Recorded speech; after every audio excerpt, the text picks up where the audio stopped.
रामचंद्र निंबाळकर, यशवंत नरुटे, सुखदेव गोलप, अभयसिंह निंबाळकर, संग्रामसिंह निंबाळकर, सोनाली निंबाळकर, सचिन सपकाळ, अतुल झगडे, शिवराम सपकाळ, विठ्ठलराव भाऊ निंबाळकर, शबीरभाई काझी, मौली नाना सलगर, बापूराव सपकाळ, संतोष चव्हाण, बीके सपकाळ, कांतीलाल जामदार, भरतराजे भोसले, तुकाराम काळे, विजय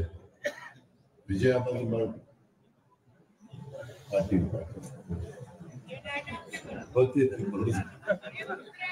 होय बाबा, होय होय होय होय म्हणलं, होय होय होय. दत्तात्रय सपकाळ, सचिन फुले, परशुराम रायते, शरद जामदार, डॉक्टर दीपक निंबाळकर, अशोक पाटील, निलेश देवकर, विक्रम सरक, शबीर काझी, सर्जेराव जामदार, बाबाजी निंबाळकर, रामभाऊ टकले, तानाजी पाटील, विक्रम भैया निंबाळकर, बाळासाहेब पाटील, अजिंक्य रणबोडे, पृथ्वीराज जगताप, प्रकाश शेळके, दिलीपराव बोलटे, दीपक तात्या निंबाळकर, सागर बोलटे, सुरेश काळे, राहुल चव्हाण, योगेश माने,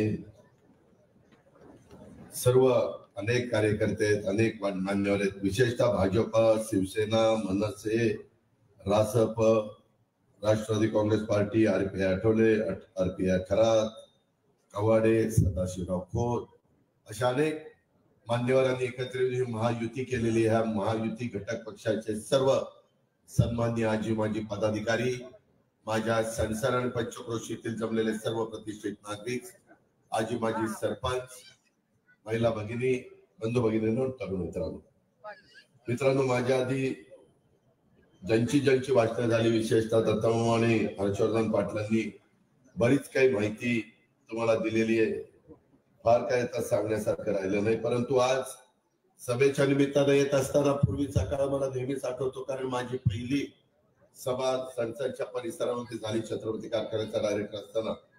परंतु आज त्या काळामध्ये माझ्या बरोबर असणारे प्रदीप बाबा निंबाळकर हयात नाहीत, राजेंद्र बापू निंबाळकर राजाभाऊ हयात नाहीयेत, जगदीशराव निंबाळकर आमचे बरोबर कोल्हापूरला असायचे ते आज हयात नाहीयेत, त्याचबरोबर रवींद्र कवळे ते हयात नाहीत. ते सगळे आमच्या बरोबर वाढलेली, आमच्या बरोबर सहवासात राहिलेली अशी सगळी मंडळी. परंतु काळाच्या नियतीच्या पुढे तुमचं माझं कुणाचं काही चालत नाही आणि आपले जीवाभावाचे सहकारी आपल्याला सोडून जातात, त्यावेळेस निश्चितपणे मनाला वेदना होतात, मनाला दुःख होतं, त्यांच्या कुटुंबियांना दुःख होतं. त्याबद्दल मी परमेश्वरची प्रार्थना करतो की त्यांच्या कुटुंबियांना त्याच्यातून सावरण्याचं सामर्थ्य त्यांनी द्यावं, अशा प्रकारची प्रार्थना करतो. त्यांना भावपूर्ण शब्दांजली अर्पण करतो. मित्रांनो, ही निवडणूक गावकी भावकीची निवडणूक, ही देशाचं भवितव्य ठरवणारी निवडणूक आहे. मला तुम्हाला सगळ्यांना सांगायचंय की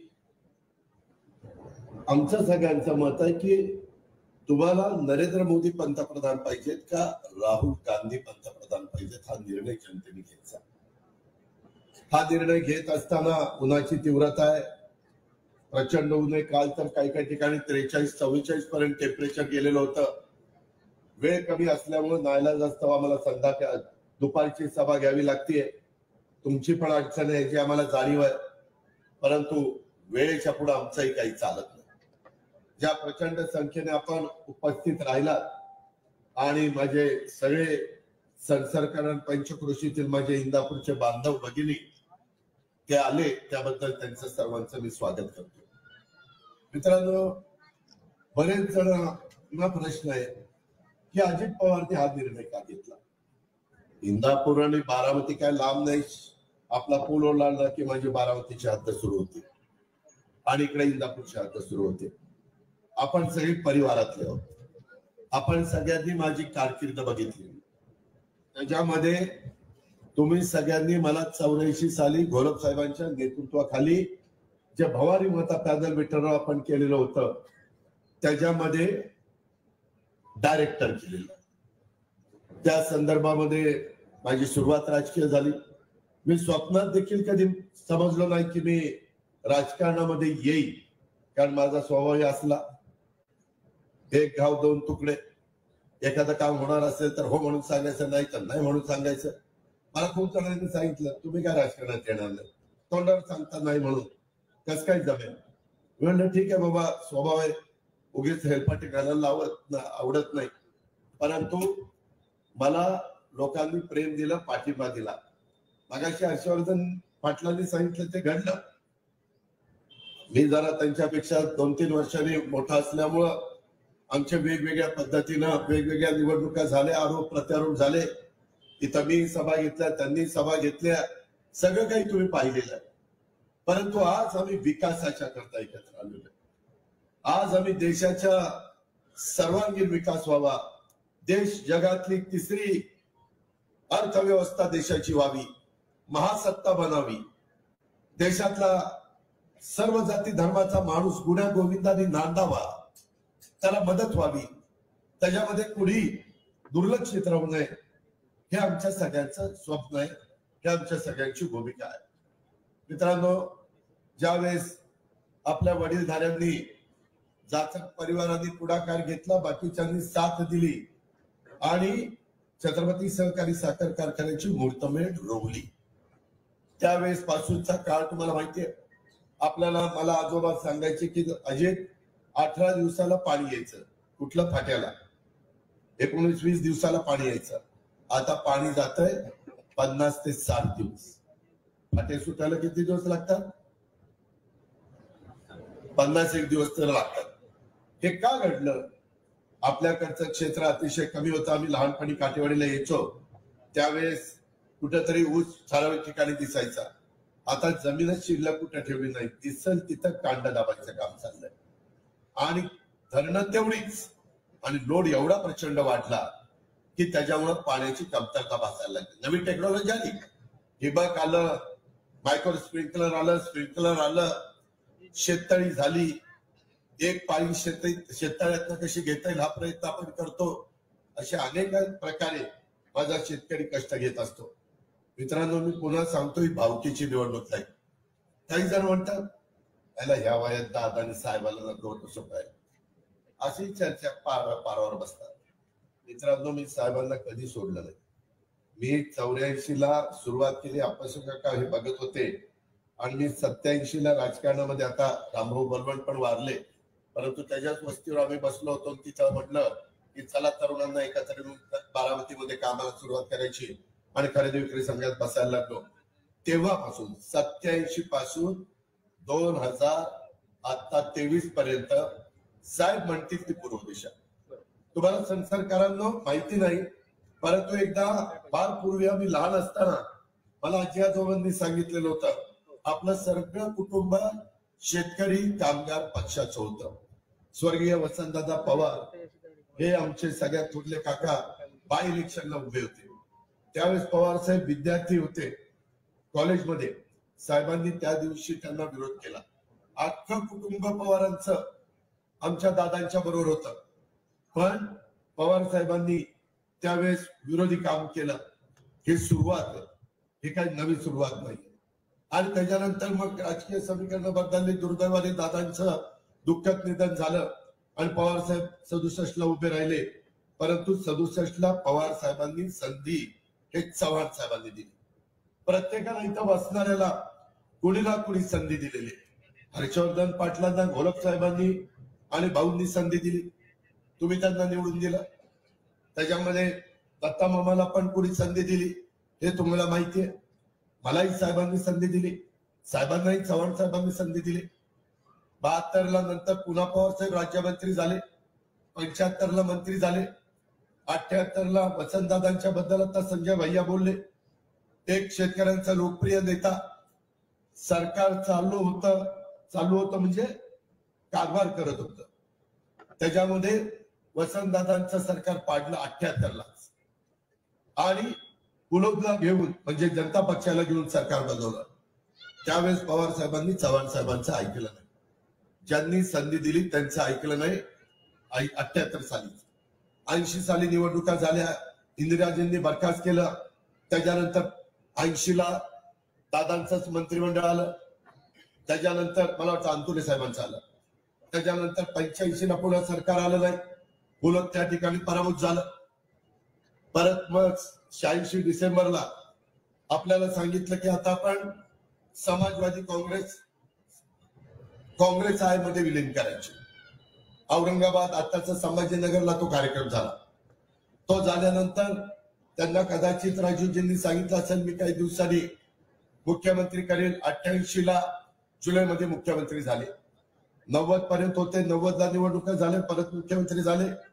91ला तुम्ही मला खासदार निवडून दिला. मला पी.व्ही. नरसिंहांनी सांगितलं विश्वासदर्शक ठराव झाल्यावर राजीनामा द्यायचा.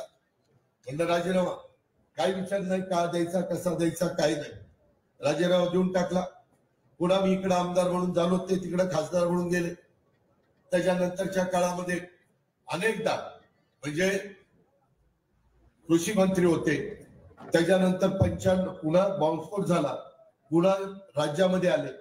95ला पुन्हा सरकार गेलं. विरोधी पक्ष नेता भुजबळ साहेबांना केलं आणि साहेब दिल्लीला गेले. सगळी प्रचाराची यंत्रणा आपण बघत होतो. कुठं अडचण येऊन देत नव्हतं.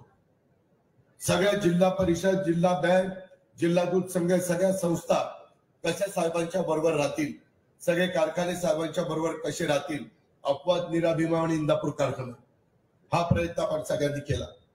परंतु मित्रांनो त्याच्यानंतरच्या काळामध्ये काही गोष्टी बदलल्या आणि त्याच्यातून साधारण 99ला एक असा मुद्दा काढला की सोनिया गांधी परदेशी आहे. ते जरी राजीव गांधींच्या पत्नी असल्या तर परदेशी आहे.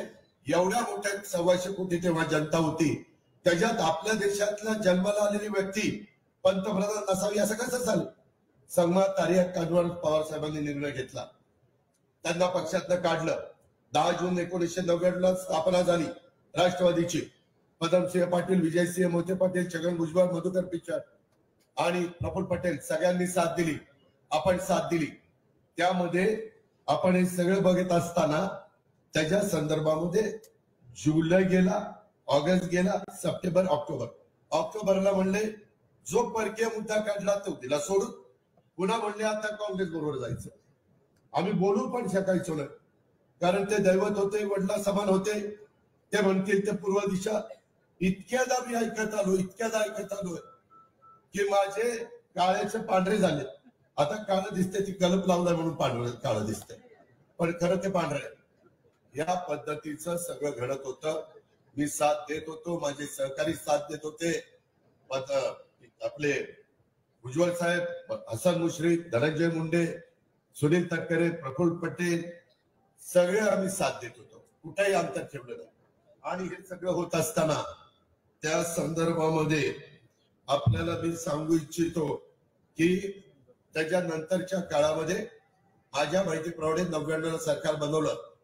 2004ला पुन्हा सरकार बनवलं. तेव्हा तर हर्षवर्धन पाटील साहेब तुम्हाला आठवत असेल राष्ट्रवादीचे जास्त आमदार निवडून आले होते. स्वर्गीय विलासराव देशमुख मला म्हटले की अजित कोण आता तुमचा मुख्यमंत्री होणार, भुजबळ साहेब होणार की आर पाटील होणार की तुम्ही होणार. मला मॅडमनी सांगितलं आपल्याला कुठलाही राईट राहिला नाही. मुख्यमंत्री हा राष्ट्रवादीचा होईल, उपमुख्यमंत्री आपला कोण करायचं ते आपण ठरवू. स्वतः विलासरावजींनी स्वर्गीय त्यांनी मला सांगितलं. परंतु आम्हाला नंतर सांगितलं आपण मुख्यमंत्रीपद सोडून दिलं. 4 मंत्रीपद आणि 4 खाती जास्त घेतली. आपल्याला मुख्यमंत्रीपद नको. त्याला म्हणलं कठीण झालं. पण काय आता आदेश त्यावेळी आम्ही ऐकलं. कधी त्या बाबतीमध्ये हो की चूक केलं नाही. आता वाटतंय की आता केलं ते 2004ला केलं असतं तर लय बरं झालं असतं. पण आता काय करता, मागचं काढून काय उपयोग नाही. ते 2004ला पुन्हा विलासराव झाले, 2009ला पुन्हा अशोकराव झाले, 2014ला थोडस आमचं पृथ्वीराज बाबाचं काही जमेना आणि त्याच्यावर काँग्रेस वेगळी लढली, राष्ट्रवादी वेगळी लढली, भाजप वेगळी लढली, शिवसेना वेगळी लढली. प्रत्येकाला आपला आपला आवाज किती आहे ते लक्षात आलं. आणि त्याच्यानंतर मला वाटतं देवेंद्र फडणवीस मुख्यमंत्री झाले 14ला. मी तर पुढे मुंबईला पोहोचायच्या आत टीव्हीला बातमी झळकली की प्रफुल्ल पटेल साहेबांनी बाहेर सिल्वर ओकला सांगितलं की आमचा भाजपला बाहेरनं पाठिंबा दिला की नाही. भाजपला बाहेरनं पाठिंबा. आम्ही तिथे गेलो म्हणजे हे कसं काय झालं. ही म्हणले आपली स्ट्रॅटेजी आहे. ह्यांनी केलं की स्ट्रॅटेजी, मी केलं की गद्दारी, मी केलं की वाटोळ. त्याच्यामध्ये स्ट्रॅटेजी आहे म्हणल्यावर मी गप्प बसलो, कारण आपण रिस्पेक्ट देत होतो, आम्ही ऐकतच होतो, आपणही ऐकत होता. आणि त्याच्यानंतर पुन्हा आम्हाला सांगितलं सगळ्यांनी शपथविधीला जावं. वानखेडे स्टेडियम साहेबच प्रमुख होते, ते स्टेडियम शपथविधीला दिलं. मोदी साहेब आले होते, सगळ्यात शपथविधी झाला. आणि मग आम्हाला सांगितलं की आता तुम्ही असं करा, काही एक महिन्याने आपल्याला त्या सरकारमध्ये जायचं. आणि त्याच्यावर देवेंद्रनी विस्तार वाढ केला नाही. परंतु एक आमची रॅडिसनला अलिबागला मिटिंग झाली आणि त्या मिटिंग मध्ये आम्हाला सांगण्यात आलं की कायमचा भाजपने आमचा पाठिंबा गृहीत धरू नये. आमचा पाठिंबा आता संपलेला आहे. लगेच संध्याकाळी मातोश्रीला मिटिंग झाली आणि मातोश्री शिवसेना सरकारमध्ये गेली आणि पूर्ण बहुमत झालं. आणि 2014 ते 2019 कसा कारभार झाला ते तुम्हाला माहितीये. तरी नंतर 2017ला सुनील तटकरे प्रांताध्यक्ष, मी गेलोच नाही, म्हणलं नकोच आपल्याला जायला. त्याच्यामध्ये आम्हाला सांगितलं तुम्ही चौघ बसा, जयंत पाटील, अजित पवार, दिलीप वळसे पाटील आणि कोणतरी होतं. आणि पलीकडे चर्चा करायला देवेंद्रजी, सुधीर मुनगंटीवार, विनोद तावडे आणि चंद्रकांत दादा पाटील. वर्षावर मिटिंग, कुठले पालकमंत्री कुणाला, कुठलं मंत्रिपद कुणाला, कुठली खाती कुणाला, सगळं आता ठरलं. दिल्लीत गेल्यावर अमितभाई म्हणाले मी माझा मित्रपक्ष शिवसेनेला सोडणार नाही, तुम्ही या सरकारमध्ये तिघांचं सरकार करू. साहेब म्हणले शिवसेना तर मला अजिबात चालत नाही, लय जातीवादी पक्ष म्हणले, शिवसेना मला चालतच नाही. ते म्हणले ऐका, ते आपण सोडलं तर गोष्ट वेगळी. ते म्हणले नाही चालत. पुन्हा तिथं बारगळलं. आम्हाला म्हणले की शिवसेना आपल्याला चालत नाही, आपले फार वेगळे विचार आहेत, त्यांचे वेगळे विचार आहेत. झालं. त्याच्यानंतर 2017 गेलं. 2019ला आम्हाला 5-6 लोकांना एका उद्योगपतीच्या घरी 5-6 मिटिंग झाल्या दिल्लीला. कधी कधी देवेंद्रकडनं पण ऐका, फडणवीसांच्याकडनं. तिथं सगळं ठरलं. देवेंद्रजी मुख्यमंत्री, मी उपमुख्यमंत्री, असं मंत्रिमंडळ 43 पैकी इतकी खाती, इतकी मंत्री, इतकं काय सगळं. आणि नंतर मला अमितभाईंनी जरा बाजूला घेतलं. म्हणले अजय, पहिला अनुभव तुमच्याबद्दल राष्ट्रवादीचा फार मला काही चांगला नाही. 2-3दा म्हणले चर्चा एक होती, नंतर वेगळंच घडतं. त्याच्यावर तुला तुझ्या देखत ठरलं तसं वागावं लागेल. मी म्हणलं हा वागेल ना, मला काय माहिती पुढे काय होणार. म्हणलं साहेब आपला शब्द आहे, आपण शब्दाचा लय पक्का आहे, त्याच्यामध्ये काय फरक होणार नाही. कारण एवढं सगळं ठरल्यावर तिथं प्रफुल्ल पटेल, पवार साहेब, अमित शहा, देवेंद्र फडणवीस, मी आणि तो उद्योगपती, मोठा उद्योगपती, नाव नाही सांगत. पण अशा पद्धतीनं या सगळ्या गोष्टी घडल्या. आणि मुंबईला आम्ही आलो. म्हणजे आता त्यांचं सोडायचंय आपल्याला, शिवसेना, काँग्रेस आणि राष्ट्रवादीचं सरकार करायचं. म्हणलं आपण तिथे इतके दिवस घालवले, आपली स्ट्रॅटेजी. मग काय बोलणार काय नाही. आम्ही तिथं जायचो, नेहरू सेंटरला बसायचो, चर्चा व्हायची. त्याच्यात एक दिवस काय झालं, रात्री 8 वाजता खडगे साहेबांचं खटका उडाला. खडगे साहेब काहीतरी बोलले, साहेब इतके चिडले की ते त्या ठिकाणी बाहेर गेले. आणि बाहेर गेल्यावर त्यांनी मला सांगितलं की अजित, आता प्रफुल्ल पटेलला मला बोलवलं आणि म्हणले अजित इकडे ये. त्याच्यामध्ये तू आणि प्रफुल्ल पटेलला सगळ्या गोष्टी माहिती आहेत. हे काही विधानसभा अध्यक्षाच्या बद्दल डिस्प्यूट झाला. काँग्रेस म्हणत होते आम्हाला पाहिजे, कारण विरोधी तुम्ही उपमुख्यमंत्रीपद घेताय, मुख्यमंत्रीपद उद्धवजी घेतात, आम्हाला एक तरी महत्वाचं पद पाहिजे. आमची पण संख्या 44 आहे, तुमची 54 आहे, त्यांची 56 आहे. आणि तिथं थोडस खटकाखटकी उडाल. आणि मला सांगितलं आता काय तुम्हाला करायचं ते करा, हे काय आपल्या बरोबर राहत नाही असं मला दिसतंय. मी म्हणलं चला आता जाऊया वर्षावर. मी आपलं वर्षावर गेलो. प्रफुल्ल म्हणलं आता ठरल्याप्रमाणे जाऊन करतो. तेवढ्यात जयंत पाटील बाहेर आले. म्हणले दादा कुठे चाललं. म्हणजे चाललो वर्षावर. आता ते मागा असं ठरलेलं आहे. ते म्हणले जावा चर्चा करा, पण दाराला फट ठेवा. म्हणजे दार एकदम पॅक करतो, फट ठेवा. बार म्हणलं फट ठेवतो. गेलो आणि तिथं मग दिल्लीला फोन झाले. राष्ट्रपती राजवट त्यांना आणायला लावली होती. संसरकरांनो, राष्ट्रपती राजवट केंद्रीय मंत्रिमंडळाची बैठक झाल्याशिवाय येत नाही आणि मग बैठकीमध्ये शिफारस राष्ट्रपतींना केली जाते. राष्ट्रपती राज्यपालाला कळवतात आणि राष्ट्रपती राजवट येते. राष्ट्रपती राजवट होते. मी कधी तुमच्याशी खोटं बोलणार नाही. मी काय सांगतो, सगळे मला काही माझ्या भागात प्रचार चाललाय, आज इथं असं नको होतं करायला, आज इथं असं नको होतं करायला. अरे आता मीच म्हातारा व्हायची आलो, मी किती थांबू, मला तर काही कळत, मला काही कळतच नाही. आणि मग त्याच्यामध्ये मी शेवटी ते सरकार पहाटे म्हणतात ही लोकल मीडिया, पण सकाळी 8 वाजता शपथविधी घेतला होता. सगळं झाल्यावर पुन्हा काय सूत्र फिरली, पुन्हा माझ्या बरोबरच्या आमदारांना सगळ्यांना एकत्र केलं. आमदार मला फोन करायचे आणि सांगायचे की त्याच्यात कोण कोण आमदार होते. आता मी नावं सांगत नाही की दादा आम्ही इकडे जरी आलेलो असलो तर गुप्त मतदानात तुम्ही म्हणाल तो विधानसभेचा अध्यक्ष होईल, तुम्ही काय काळजी करू नका. म्हणलं तुमच्या जीवावरच मी काय काळजी करत नाही. पण तेव्हा सुप्रीम कोर्टात गेले काँग्रेस आणि त्यांनी गुप्त मतदान बंद करून उघड मतदानाचा निर्णय घेतला आणि त्यामुळं आम्हाला ते सरकार सोडावं लागलं. आणि नंतर पण मग मला सगळ्या आमदारांचा रेटा होता की दादाशिवाय पक्ष आणि आमदार सांभाळले जाणार नाही, म्हणजे आमदारांची कामं होणार नाही. पुन्हा मला उपमुख्यमंत्री केलं. नंतरही मला विरोधी पक्ष नेते व्हायचं नव्हतं. मी जयंत पाटलांना करा म्हणून म्हणत होतो, पण सगळ्या आमदारांनी सांगितलं नाही आम्हाला दादाच पाहिजे. हे जे काही मला नंतर मिळत गेलं ते कामातनं मिळत गेलं. मी कामाचा माणूस आहे. मी त्याच्या संदर्भात मी तुम्हाला सगळ्यांना सांगतो, आज विकास पुरुष म्हणून देशामध्ये मोदी साहेबांच्याकडे बघितलं जातं. हे हायवे विवे काय काहींनी दिले ना की बाबा आमच्या काळात झाले, हे नितीन गडकरींच्या काळात झाले आणि त्याला मंजुरी मोदी साहेबांनी दिली. एवढे मोठे प्रकल्प जर काँग्रेसला करायचं होतं तर 70 वर्ष काँग्रेस काय झोपा काढत होती का? नाही. मग त्यावेळेस नॅशनल हायवे केले. कमलनाथ हे जे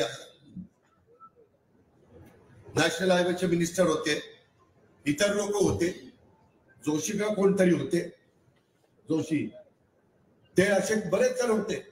मित्रांनो शेवटी हे सगळं होतंय हे विकासाच्या करता होतंय. माझी तुम्हाला सगळ्यांना आग्रहाची विनंती आहे, काही जण भावनिक बनवत आहेत. भावनिक होऊन ज्याचा उल्लेख दत्ता मामांनी हर्षवर्धन पाटलांनी केला तो प्रश्न सुटणार नाही. तुम्ही म्हणाल मग आधीच का नाही केलं? आधी आम्हाला जेवढं करता येईल तेवढं आम्ही केलं.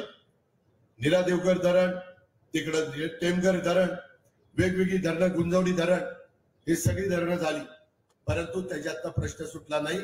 का तर मी राजकारणात आलो तेव्हा पुणे शहर 5 टीएमसी पाणी प्यायचं, आता पुणे शहर 20 टीएमसी पाणी पितंय. पाणी कुठलं गेलं? इंदापूर तालुका, बारामती तालुका, दौंड तालुका, पुरंदर तालुका आणि हवेली तालुका. त्यामुळे सनसरकटचं पाणी बंद झालं.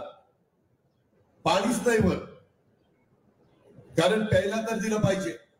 आणि त्याच्यानंतर आम्ही सगळ्यांनी आता निर्णय असा घेतलाय, आपली लाकडी निंबोडी ही योजना, त्याच्यामध्ये जवळपास 18,000 एकरापेक्षा जास्त क्षेत्र, माझं लांबजेवाडी, शेटफळगडे, मुचवाचीवाडी, निरगुडे, लाकडी निंबोडी, शिंदेवाडी, आझर, वायसेवाडी, धायगुडेवाडी, अकोले ही इथपर्यंत दिसतंय.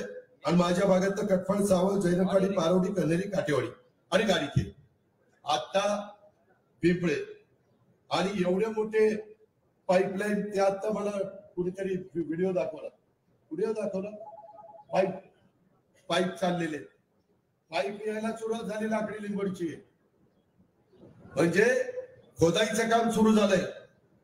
योजना एवढी मोठी, आपण 230 कोटीची, पण ती कदाचित 300 कोटी पर्यंत जाईल. हे कुणामुळे झालं? महायुतीमुळे झालं. अनेक वर्ष आम्ही प्रयत्न करतो परंतु नाही झालं.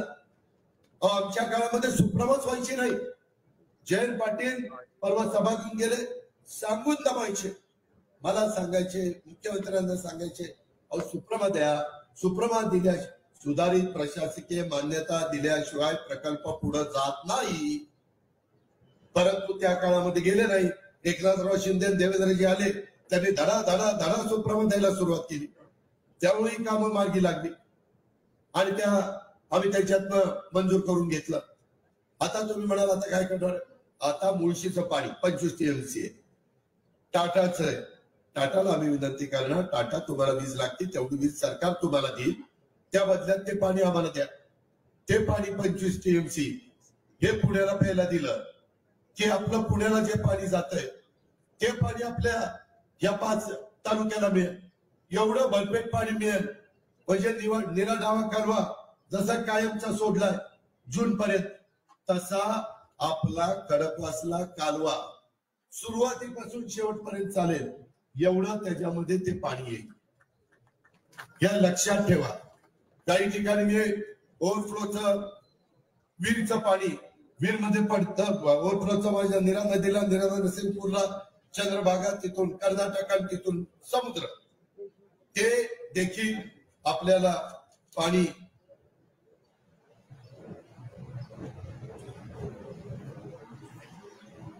त्या ठिकाणी आपल्याला मिळणार आहे आणि ते समुद्रात जाणार आहे.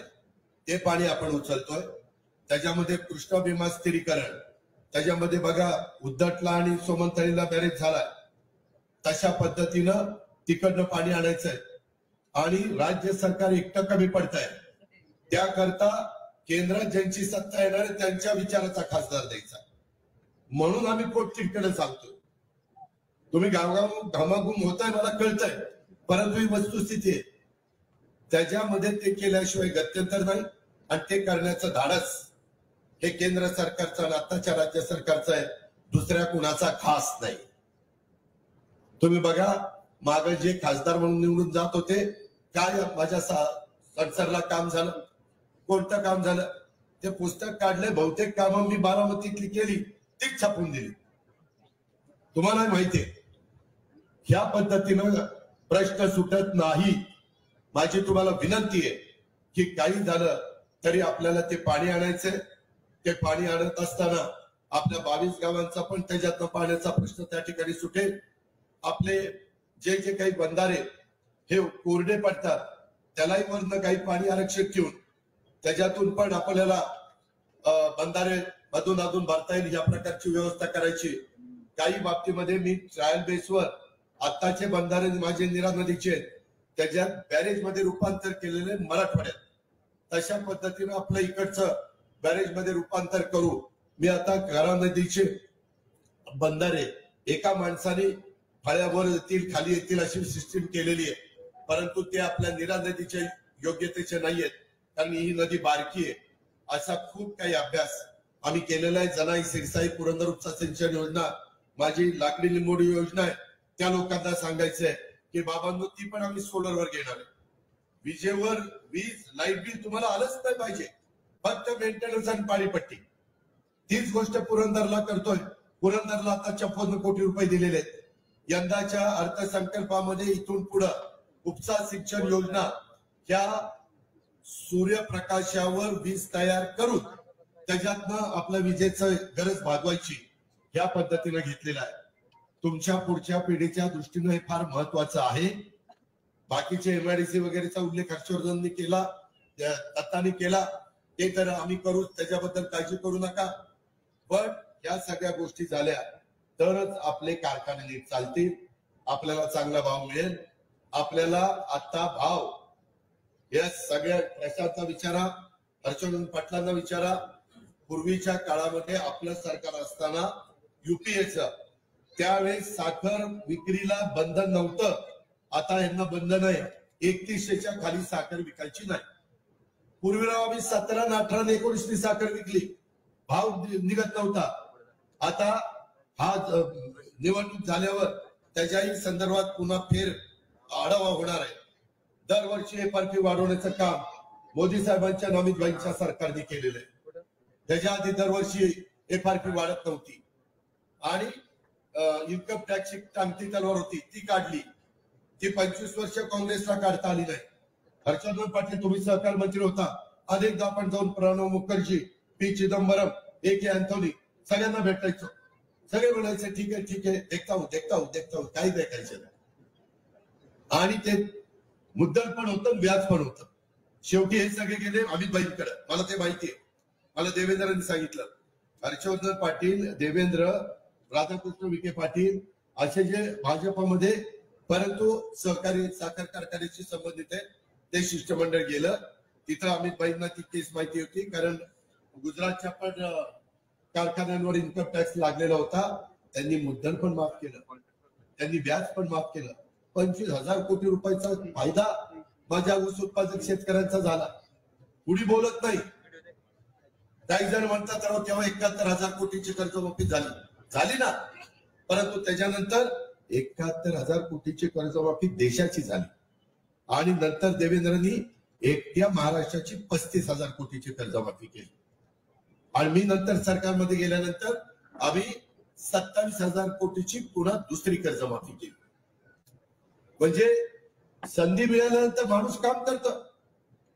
काही जण म्हणतात त्यांना संधी दिली नसती तर काय झालं असतं. मग चव्हाण साहेबांनी संधी दिली नसती तर कोणाला काय झालं असतं, त्याचा विचार करा ना. शेवटी कोंबड किती झाकून ठेवलं तर ते पहाटे आरवायचं राहतच नाही. त्याच्यामुळं ज्याच्यामध्ये कर्तृत्व आहे, नेतृत्व आहे, ते कुठेही झाकून राहत नाही, ते उदयाला येतच. फक्त संधी कुणी दिली त्याच्याबद्दलचा प्रश्न असतो. त्याकरता माझी विनंती आहे, जातीचा पातीचा नात्याचा गोत्याचा विचार करू नका. बाबांनो, ही निवडणूक देशाचं भवितव्य आणि मोठ्या प्रमाणावर केंद्राचा 10 वर्षाचा बॅकलॉग भरून काढण्याच्या करता आपल्याला निधी आणायचा आहे. परवा तुम्ही रेसकोर्सला बघत होता, मी सारखा मोदी साहेबांशी चर्चा करत होतो. इकडच्या तिकडच्या गावच्या गप्पा मारत नव्हतो. हेच सांगत होतो की मोदी साहेब, आम्हाला पाण्याच्या बद्दल निधी लागेल. मोदी साहेब, आम्हाला त्याच्या संदर्भातल्या इतर काही महत्वाच्या काम करायची, त्याच्याकरता तुमची मदत त्या ठिकाणी लागेल. पाण्याची उपलब्धता आम्हाला त्या ठिकाणी लागेल. अशा या सगळ्या गोष्टी चाललेल्या होत्या. ते म्हणले तुमच्या जिल्ह्यातले 40 उमेदवार तुम्ही महायुतीचे निवडून आणा, मी तुम्हाला त्याच्यामध्ये मदत करतो. काय अडचण काय? मला आता इथं माझ्या वाशिम जिल्ह्याचे अध्यक्ष राष्ट्रवादी काँग्रेस पक्षाचे युसुफ पुंजानी इथं आले. नमस्कार करा. युसुफ पुंजानी, त्यांचं मतदान झाले म्हणून इकडे आले. मित्रांनो, त्यांना विचारा, अल्पसंख्याक समाजाची एकनाथरावांनी मिटिंग घेतली, मी मिटिंग घेतली. त्याच्यामध्ये वक्फ बोर्डाच्या बद्दल सगळ्या अडीअडचणी आम्ही सोडवल्या. 1,000 कोटी रुपये भाग भांडवल, 1,000 कोटी रुपये मौलाना आझाद महामंडळाला केला. भेदभाव केला नाही. काँग्रेसच्या राजवटीमध्ये मुस्लिम समाजाची मतं घेतली, परंतु अशा पद्धतीचा धाडसाचा निर्णय झाला नाही. 1,000 कोटी मौलाना आझाद मंडळाला 8 वर्षाचाच मला वाटतं गॅरंटी होती, ती गॅरंटी काढून टाकली, कायमची गॅरंटी दिली. आता कर्ज प्रकरण व्हायला सुरुवात झाली. मी बारामती तालुक्यामध्ये मध्ये काहीतरी 300 का काही प्रकरण त्या ठिकाणी केली. त्यांना घरकुलाचा पण कार्यक्रम आणला. माझ्या सगळ्या जाती धर्माच्या लोकांना, माझ्या धनगर समाजाला, ज्या समाजाला घरकुल मिळत नव्हतं त्या सर्वांना, फक्त ते गरीब असले पाहिजे. 3 कोटी घरकुल आपण बांधणार आहोत. 3 कोटी म्हणजे देशात, पण त्याच्यातला हिस्सा मी आणू ना, ती काळजी तुम्ही करू नका. तेवढी धमक आणि ताकद आमच्यामध्ये आहे, तेवढं आम्हाला त्याच्यातलं ज्ञान आलंय आणि आम्हाला अधिकाऱ्यांच्याकडनं काम करून घ्यायची हातोटी आहे. अधिकारी आमचं ऐकतात, त्याच्यामध्ये ती काही तुम्ही काळजी करू नका. ही सगळी कामं करत असताना आता मला काहींनी सांगितलं, आताच एक माझा अमरावतीचा कार्यकर्ता आहे, संतोष महात्मे, म्हणजे विकास महात्मे खासदार होते, त्यांच्या जवळचे, आमच्या प्रेमापोटी आपल्या बारामती लोकसभा मतदारसंघात प्रचार करतात. इंदापूर तालुक्यातील गावांमध्ये प्रचारांच्या करता घोंगडी बैठकी दरम्यान कळाशी, करेवाडी, अगोती 1, अगोती 2, अगोती 3, गंगावळण, वरकुटे बुद्रुक या सोलापूर हायवेच्या खालील भागातील अनेक गावातील ऊसाचा प्रश्न प्रामुख्याने ग्रामस्थांनी सांगितला. बारामती अॅग्रो मार्फत पुढील हंगामात ऊस घालण्याबाबत दम दिला जात आहे असं सांगितलं. या भागातील ऊस उत्पादक शेतकऱ्यांनी त्यांचा ऊस घालण्याची अडचण सांगितली, तरी सदर प्रश्नावर सर्व विद्यार्थी ग्रामस्थांना दिलासा द्या. काही घाबरू नका. पुढे तुमचा ऊस नेला नाही तर हाय पट्ट्या तुमचा ऊस नेला आणि भाव पण चांगला देईल. तुम्ही काळजी करू नका. आम्ही काही लोकांना मदत करून 2 कारखान्याची कॅपॅसिटी किती गेली माहितीये? किती गेली असेल रोजची? साधारण 32,000 टन रोज 2 कारखान्याला तुटून जाईल एवढी कॅपॅसिटी केली. किती? 32,000 टन. त्याच्यामुळे या गावांना म्हणून काही काळजी करू नका, फक्त ऊस परिपक्व असला पाहिजे, कवळा नसला पाहिजे. परिपक्व असला तर या सभेच्या निमित्तानं पण सगळ्यांना सांगेल, तुम्हाला निराभिमा, इंदापूर सहकारी, छत्रपती हे आहेतच, परंतु जे कोणी दमदाटी करतात ना त्यांची काही काळजी करू नका. आता माझ्या तर तालुक्यात एवढे काही जण रोज जाऊन त्यांना नको नको करून टाकले. सारखं जाऊन फोन करून सांगतात मी जेवायला येणार आहे. अरे पण त्यांनी जेवायला बोलवलं नाही, जेवायला येणार काय? जेवायला येणार काय सांगतात, तुम्ही आता जेवायला येऊ नका, 7 तारीख झाल्यानंतर जेवायला या, पोशाख पण करतो, जेवण पण घालतो, सगळं काही करतो. असलं सध्या माझ्याकडे चाललेलं. कधी माझ्या निवडणुकीत पण एवढं बाबांनी काम केलं नव्हतं. आता काय पायाला बिगडी बांधल्यासारखं इंदापूर तालुका, बारामती तालुका, हे ते सगळं चाललंय. पण त्यांना मला सांगायचंय, आपल्या इथला इतिहास असा आहे, म्हणजे जो जुना पवारांचा इतिहास, की 62 ला एकच जण इकडे होता आणि अख्खं घराणं तिकडे होतं, तरी घरानं प्रचार करत असणारं सीट पडलं आणि एकटा माणूस असणारं सीट निवडून आलं. तसं आता पण होणार. किती यांनी हे करावं. शेवटी मित्रांनो, आम्ही कामाची माणसं आहे. आज माझ्याकडे अर्थ खातं आहे, त्या संदर्भामध्ये आम्ही एकत्र बसून तुम्हाला निधी देऊ. डीपीडीसी माझ्या ताब्यामध्ये, त्याचा निधी देऊ. त्याच्या संदर्भात आत्ताच पार्थला येताना एक रस्ता विचारला, मला म्हणलं नाही दादा करायचा. अरे 70 लाख दिलेत त्या रस्त्याला, पण दुसरा आतला रस्ता राहिला ना, मंदिराच्या दर्शनाला जात असताना राहिला की नाही? आम्हाला आता ते मी बघितलं म्हणल्यावर मी देणारच ना. तुम्ही काय काळजी करताय? पण माझं काय म्हणणं आहे, आम्ही कामं करू, आम्ही कामाची माणसं आहे. हे समोरचे लोक काही करू शकणार नाही. यांनी कुठलं काही, यांचा राजकारण हा पिंडच नाहीये. परंतु आता आलेत ते राजकारणात, ठीक आहे. माझी तुम्हाला सगळ्यांना आग्रहाची, नम्रतेची, कळकळीची विनंती आहे. 12 वाजले, पुढची सभा आहे. माझी तुम्हाला विनंती आहे की अजिबात भावनिक होऊ नका. प्रपंच डोळ्यासमोर आणा, मुलं बाळा डोळ्यासमोर आणा, सुना जावई डोळ्यासमोर आणा आणि नीट मतदान करा. इथं एवढ्या महिला बसल्या, तुमच्या घरामध्ये एखादी सून आली तर 40 वर्ष राहिली तरी तुम्ही बाहेरची समजाल का होते सुनेला?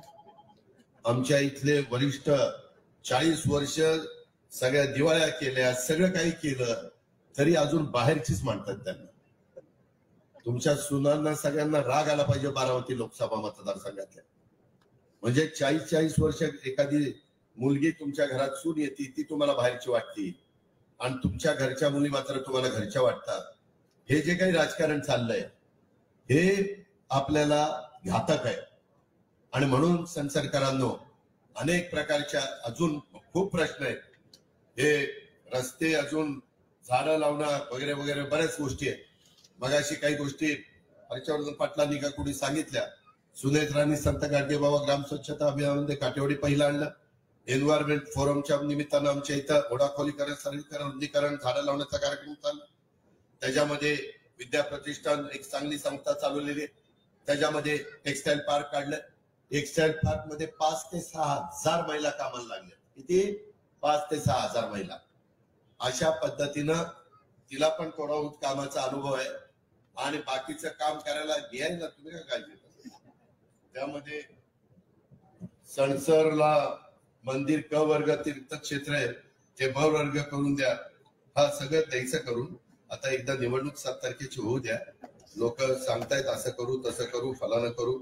ते काय करू ते टोटल मारल्यावर कळेल काय केलं. आणि त्या पद्धतीनं कुठलाही आचारसंहितेचा भंग न करता सगळ्या गोष्टी त्या ठिकाणी केल्या जातील, हे आपण सगळ्यांनी लक्षात घ्या. त्याचबरोबर गायरान घरकुल विषय, त्याच्यामध्ये गायरान देण्याच्या बद्दल सुप्रीम कोर्टाने एक निकाल दिलेला आहे.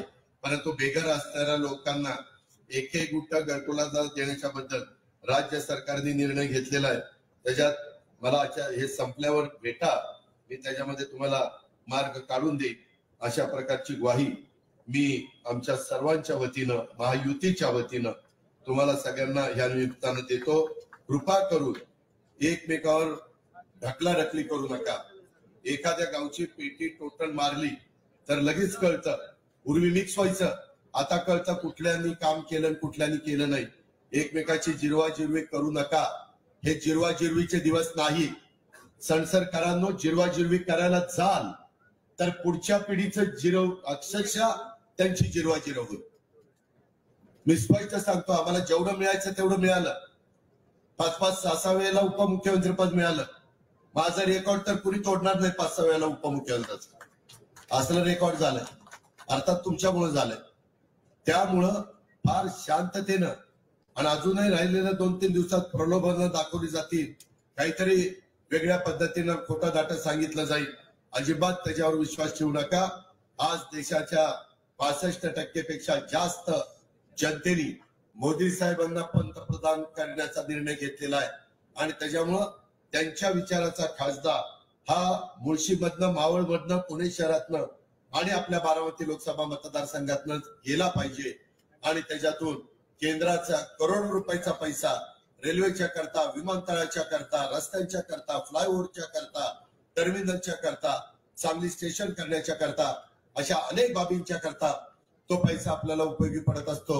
तो पैसा आणण्याचं काम आणि मगाशी जो उल्लेख आम्ही केला त्या पाण्याच्या बद्दल, त्याला पण टेंबू ताकारी म्हैसाळला मोदी साहेबांनी काही 1000 कोटी रुपये दिले। तशा पद्धतीने आपल्याही नीरा खोऱ्यामध्ये हे पाणी, नीरा आणि भीमा त्या दोन्ही खोऱ्यातल्या पाण्याच्या बद्दलचं दुखणं कायमचं दूर करण्याच्या करता ज्या काही आम्ही आराखडे बांधलेले ते प्रत्यक्षामध्ये कृतीत आणण्याच्या करता आपण सगळ्यांनी आम्हाला साथ द्या आणि लाकडी लिंबोळच्या 9 आणि 10 आणि माझ्या 17 गावांनी कुठल्याही परिस्थितीत, आता त्या गावांनी खरं तर इकडे तिकडे मतदान करायचं कारणच नाही।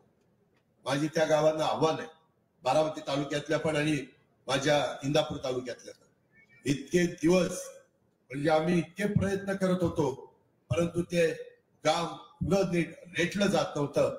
आता मात्र काम हे रेटलं गेलंय आणि ते ठराविक काळात आपल्याला पूर्ण करायचंय।